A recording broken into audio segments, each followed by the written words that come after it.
Hello and welcome to Fight News Now. I'm John Pollock. Over the next hour, it's a ton of content relating to UFC 197 that is coming up Saturday night. We'll chat about some of the key fights with John Ramdine and Robin Black, an interview with former lightweight champion Anthony Pettis, and the latest episode of UFC Embedded. It's all UFC 197 coming up on Fight News Now.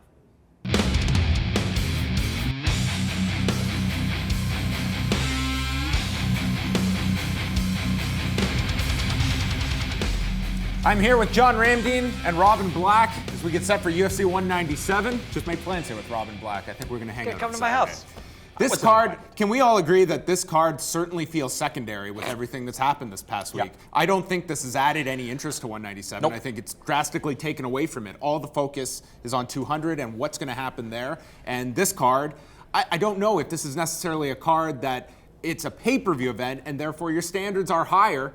I don't really know how this show is going to do all that well, to be honest. Yeah, I understand exactly what you're saying. I think one of the reasons why is because the opposition against Jon Jones and Demetrious Johnson. This is not a super attractive card. That's why you have to begin with. Exactly. Two of the pound-for-pound best fighters in the world. You want them to be facing, fighters that are considered of that caliber. Not that we don't think that of Henry Cejudo. I think we all believe that he's a talented individual. He's going to continue to grow as a mixed martial artist. I personally believe this isn't the first time he's going to challenge for a UFC title. I don't think he's going to capture the title against Demetrious Johnson, but it's going to be a valuable lesson that he'll be able to take out of the cage and use in his fights moving forward. I think the biggest fight that's kind of being overlooked on UFC 197 is the fight between Anthony Pettis and Barbosa. I know it's going to be a very fan-friendly fight, and it's a fight. But we gave him tons of embedded content on Monday. None of it made the cut, unfortunately. Stinks. So why do you hate OSP? No, you literally did just say it's not that they don't have the highest level of competition.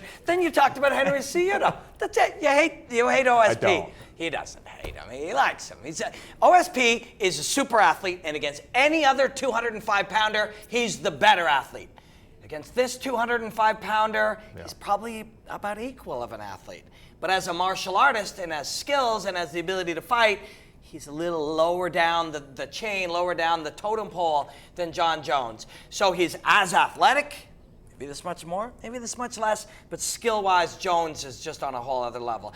Ramdine hates OSP, but I think OSP is a great fighter and a great athlete. He's going to put up a good fight. I just look at the fact that all you have to do is look at Jon Jones' career, his fights with Gustafsson, his fights with Daniel Cormier, his fights with Teixeira, his fights against the best fighters in the world, whether it's Lyoto Machida, where he left him in a heap, or he made Shogun tap out, some of the greatest fighters in the history of the sport, the things that Jon Jones has been able to do against them. We understand how durable Glover Teixeira is, and for Jon Jones to smash him in close, to see the stuff he was able to do against Rampage or Rashad Evans, you're dealing with a special individual. Some of the best coaches and some of the best fighters in the world recognize Jon Jones as possibly the greatest fighter to ever step foot inside of the cage. It's just you need an opponent to push Jon Jones to see what he's actually capable of, and I'm just not sure that OSP is the guy. The draw here is this is Jon Jones' it's a showcase. First fight back in over 15 months. Where is he at? And getting to see Jon Jones. I mean, that really is what is carrying, I think, the promotion of this card. But you mentioned Henry Cejudo. In some ways, now that the promotion is done largely for this card, I mean, here's a guy, undefeated, Olympic gold medalist, going to challenge Demetrious Johnson. Very likable, too. Do you think that story was really told all that much? I mean, an Olympic gold medalist here challenging for a title. It just feels to me like there was a lot there with Henry Cejudo. Very personable individual. Great hair. I don't know if that necessarily. I just thought when this fight was first announced that here was a challenger that was intriguing when it was first announced, and I just don't know if the promotion has necessarily reflected that. Yeah, and I'm not trying to compare Demetrious Johnson and Ronda Rousey because we understood that Ronda Rousey was a global star, but it's very much like that in the sense that we recognize the guy at the top of the mountain at 125 pounds is the best fighter, top 2 or top 3 in the entire sport. And the person that's standing across the cage from Demetrious Johnson is the opponent. Sure, you're trying to sell it to the audience just like you were trying to sell the opponents of Ronda Rousey to the opponents. Sarah McMahon, Olympic silver medalist, so on and so forth. That's what you're doing here with Henry Cejudo. We know how talented he is, but he is just not on the level of Demetrius Johnson. He'd have to finish Demetrius Johnson, and his last number of fights have all been decisions. So he'd have to not only finish the best fighter in the world, he has to do it, and he hasn't yet shown that crisp ability to finish. What he is a winner. He's a striver. He pushes, he grinds like all of the elite wrestlers do. The striking has gotten better. There's no doubt the striking has gotten better, but it is 5 years behind Demetrius Johnson, and Demetrius Johnson in 5 years will be 5 years better. Striking-wise, he will never be able to catch up to him on pure skill. Can he beat him by catching the right moment? Can he beat him by using this super awesome wrestling to set up great takedowns? I mean, this is what he does. Look at that. That is beautiful to see. Can he use that to set it up against Demetrius Johnson? They'd run this fight 10 times. Would he win 2 of them? Would he win 1 of them? Maybe. Will Saturday night be that one?